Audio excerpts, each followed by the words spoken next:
Sa iba pang balita, hinamon naman nila Senador Bong Revilla Jr. at Jinggoy Estrada, Senate Blue Ribbon Committee Chair Cristo Ginggona at Justice Secretary Laila De Lima na ilabas na ang nilalaman ng Napoles list. Ang buong ulat ihahatid naman sa atin ang aming kasama, si Sam Ramirez, live phone patch. Sam?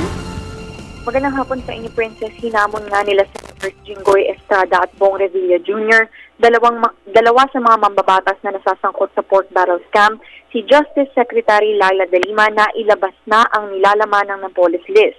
Hinaing ni Estrada, hindi raw patas ang trato sa kanilang tatlo. Nang tanungin raw kasi si De Lima ng media matapos ang 5-hour tell-all ni Napoles sa ospital ng Makati kung kabilang silang tatlo sa idinawit, yes, absolutely ang sagot ni Laila De Lima. Ngunit nang tanungin naman kung may iba pang nadadawit, ang sagot naman ni Secretary De Lima, we have to verify.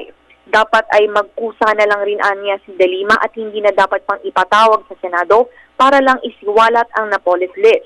Dapat naman magbitiw si Blue Ribbon Committee Chairperson Ginggona kung hindi niya ipasapina ang Napoles list o si Justice Secretary Laila De Lima upang isiwalat ang nilalaman ng listahan. Ito ang sinabi ni Senator Bong Revilla. Dagdag pa ni Revilla, bakit pa pinapatagal ang paghihirap ng mga nasa Napoles list? Wala rin naman aniyang pagkakaiba kung ilabas ito ngayon, bukas, na buwan.